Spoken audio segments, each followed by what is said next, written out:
In life, we have pessimists and we have optimists. In life, we have pessimists and we have optimists. People that are looking at the bright side of things and people that look at the not so bright side of things. So the question is, who does more business? Which way should we look at it? And I wrote down here, most people are under the impression that optimistic people that live in fantasy land where everything is possible and nothing seems to happen. Then you have pessimistic people who defend their response by saying they're not really a pessimist, they're a realist. Do you ever hear of people that talk like that? I'm not really negative, I'm just being a realist, okay? Okay, here's the fact.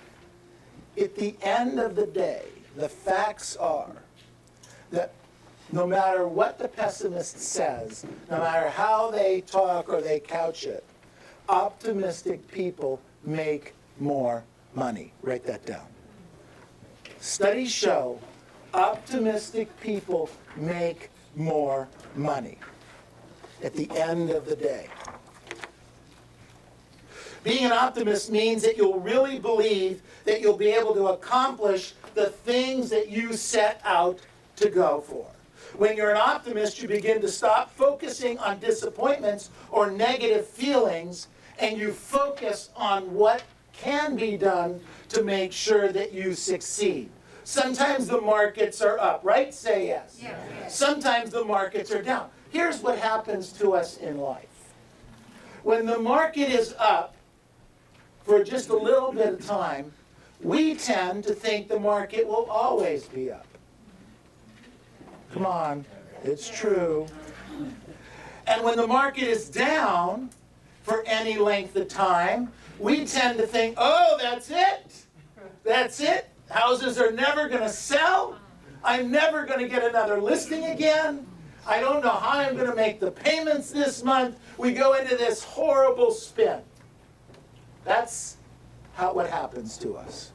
But at the end of the day, the optimist makes more money.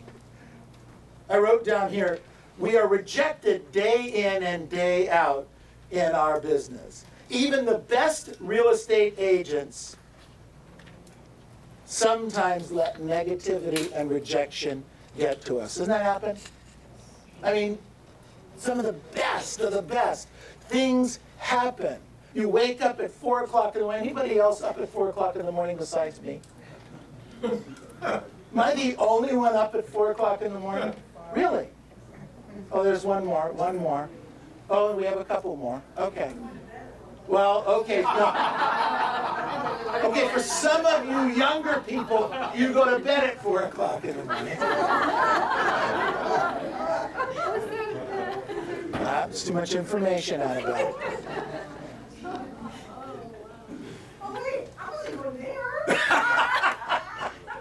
Okay.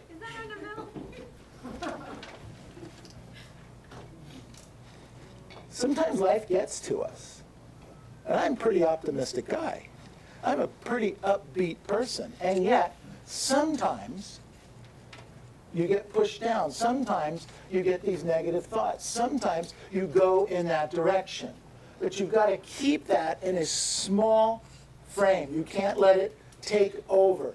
Sometimes negative thoughts start to take over all your thinking, and they start to dwarf anything that's positive. That's why we constantly have to be pouring in positive thoughts. So I wrote down here, because of the mechanics in an optimist's mind, they begin to automatically think of different ways they can transform negativity into something positive.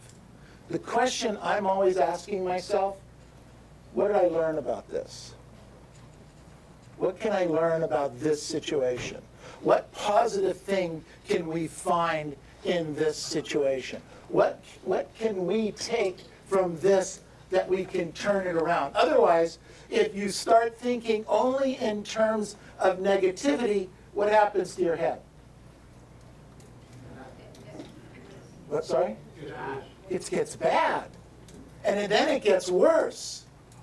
And then it goes into this black abyss of your mind that just circles down and down and down and down, and it's horrible.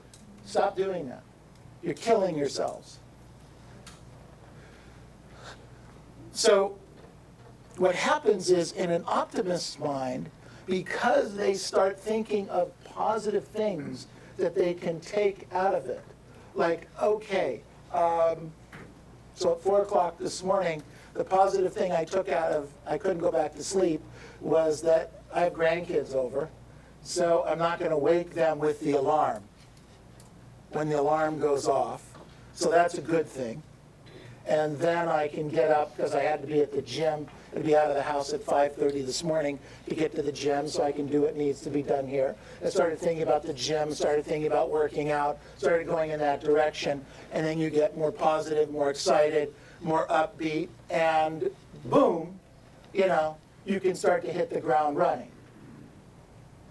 That's what I wrote down here. It allows them optimists to bounce back off the ground faster than a pessimist.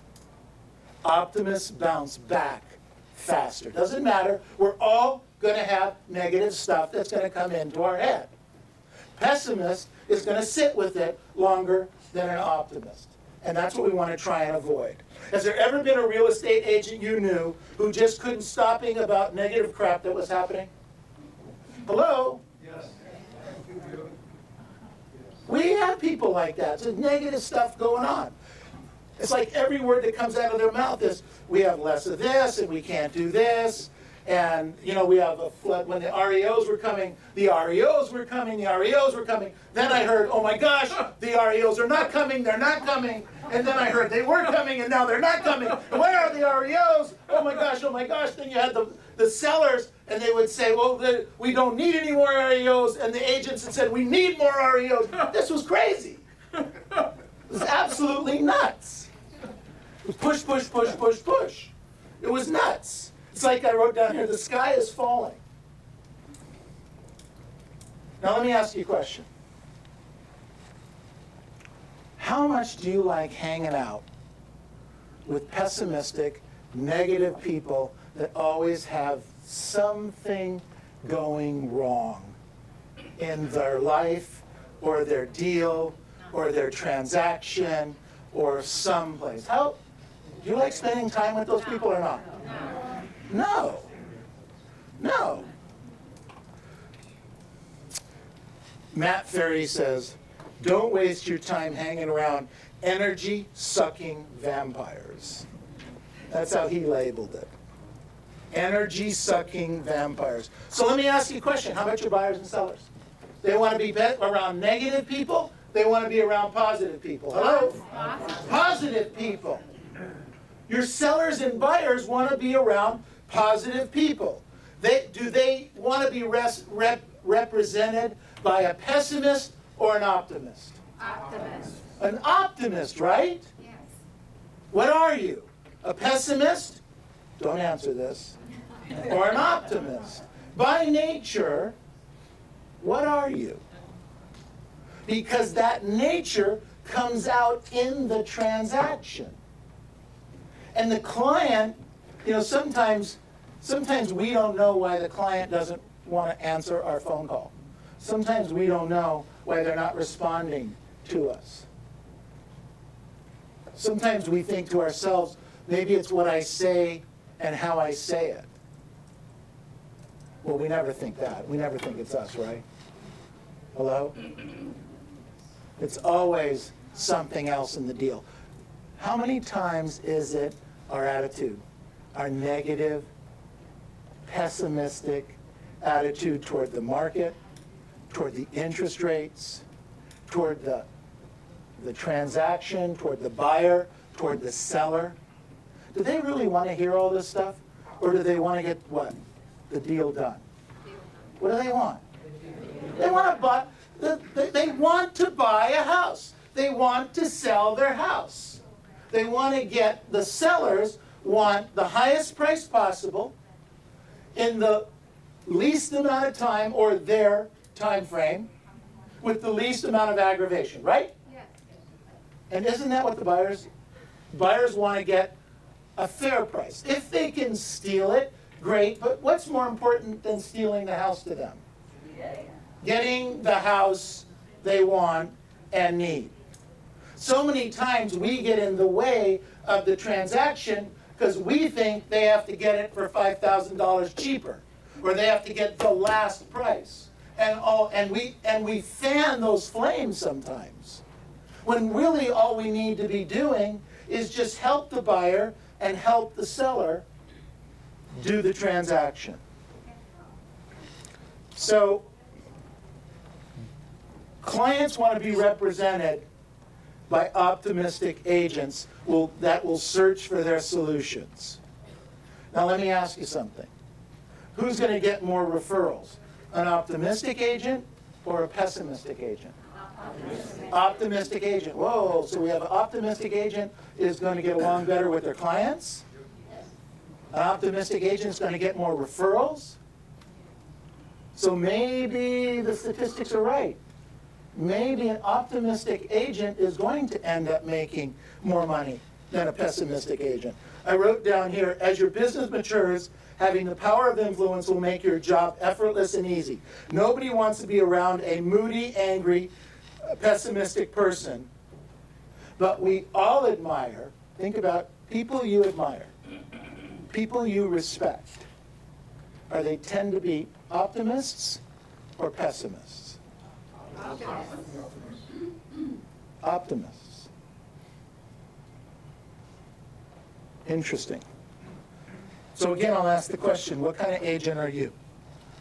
Pessimistic or optimistic? Well, there's 8 of you. Congratulations. Yes, good job. I wrote down here, success in life is 85% attitude and 15% aptitude. 85% attitude, 15% aptitude. Our attitude is completely under our control. I truly believe that. How we respond is truly under our control, if you choose to control it. I wrote down here, every hour you put in over 40, either on your job or on yourself, improving your knowledge or your skill, is an investment in your success and your future. Did you ever hear it presented that way before? Every hour you put in over 40. I say the first 40 hours a week goes to pay your bills. The first 40 hours goes to pay your bills. That's the first 40 hours in our business. It goes to pay our bills. Anything over that, the next 10, starts to make you rich. First 40, that's how we get our bills paid. Second 40, or second 10, in some cases second 40, but it's certainly the next 10 hours goes to help make us rich. And I had a question here. Some of you, probably not anyone in this room, but some people in this industry don't even put in a great 40 hours. Do you know that? Count how many hours you work a week. Check it out. Underline the word work. Work means that you have to prospect. You have to work on your skills. You have to preview property. You have to sharpen your abilities. You have to be negotiating contracts. You have to be previewing properties. Did I say that? Yes. Oh, I probably meant it. You have to be prospecting.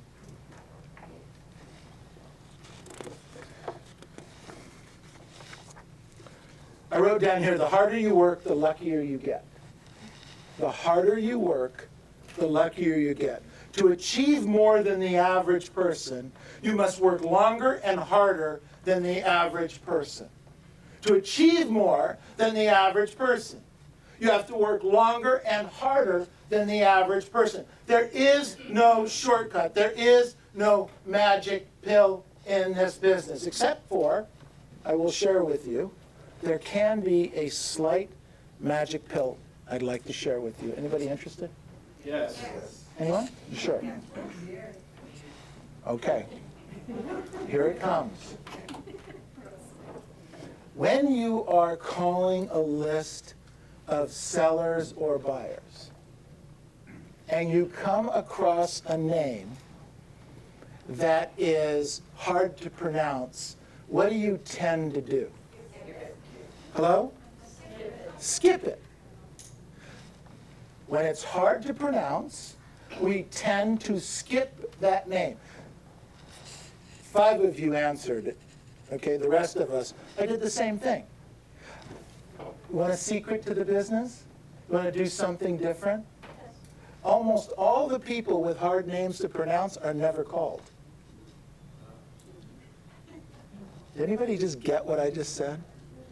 So if you want, run a list, get the title companies, to run only lists of hard names to pronounce. Okay? There's going to be a run on this today. You're asking me for an edge. Every one of you asked me, okay, come on, Neil, tell me the secret. Give me the edge here. I just gave an edge. Call people whose names are hard to pronounce. Now, let me tell you why that's not going to happen. Because I just told 100 people that if you called people whose names are hard to pronounce, that you probably would get some business, because those people are never being contacted to list or sell their house. I guarantee you, Avraham Abramovich doesn't get very many phone calls, okay? I'm telling you, he doesn't. Find him in the book and call Avraham Abramovich. You called him. And you got the listing. Woo! All right. Good job.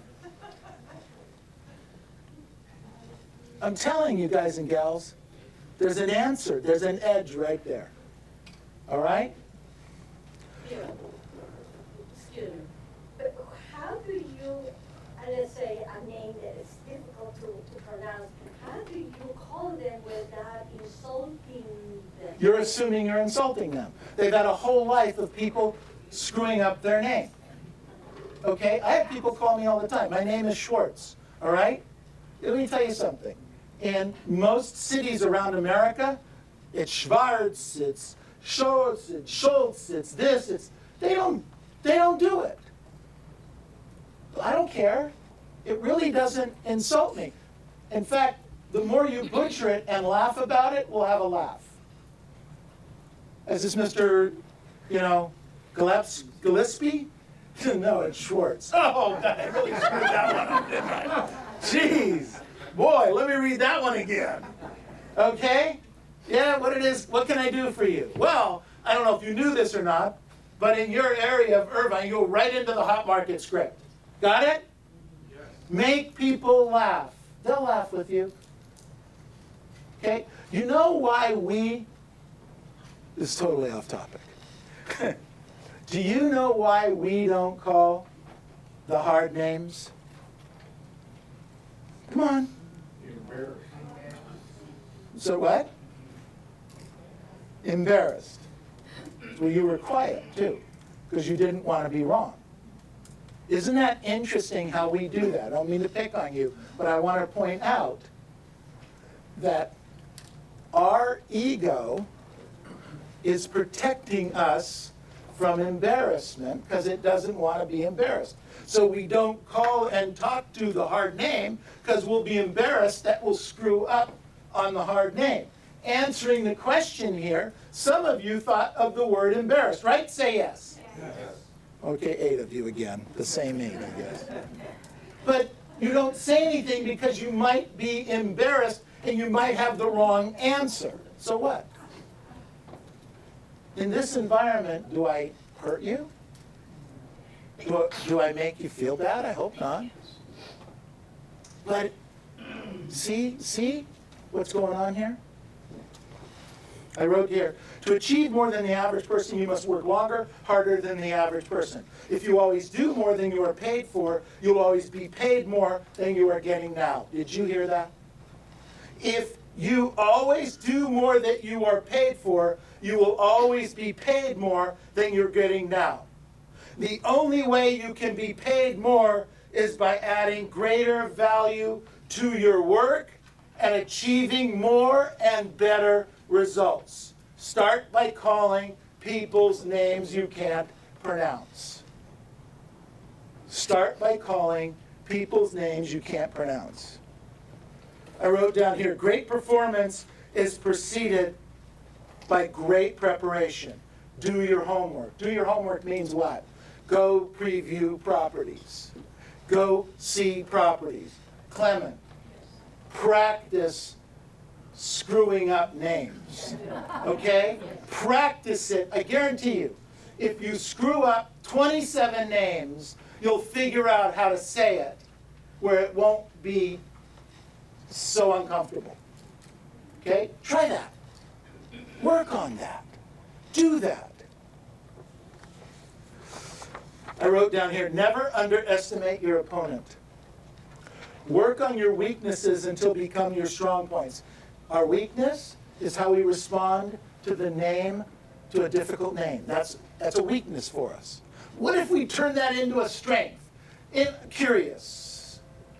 Does anybody have a feel for, out of every 1,000 names, how many of those would be difficult to pronounce? I guess it would have, if you were in Lopez's, they wouldn't be hard. But if you were in Popovich, it could be a bitch. Right? Yes. Right? Schwartz is like already not a big deal. Okay? But Popovich or Abramovich or, you know, those. Sorry? Medici, exactly. Proncevic. I had one German that I didn't want to call it Proncevic. Proncevic. That's exactly who we should be talking to. I wrote down here, work on your weaknesses until they become your strong points. Ignore those who discourage you. I wrote down, talent is God-given, be humble. Fame is man-given, be thankful. Conceit is self-given, be careful. Do what has to be done, when it has to be done, as well as it has to be done. I'll say that again. Do what has to be done, when it has to be done, as well as it has to be done. And remember, when you're not working to improve, your competition is. When you're not working to improve, your competition is. Always give your best, practice like a champion, play like a champion, live like a champion, and don't forget, today only, call all the people with the really tough last names, and I guarantee you there's some listings and sales out there. Go out and have a fabulous day. Thank you. All right.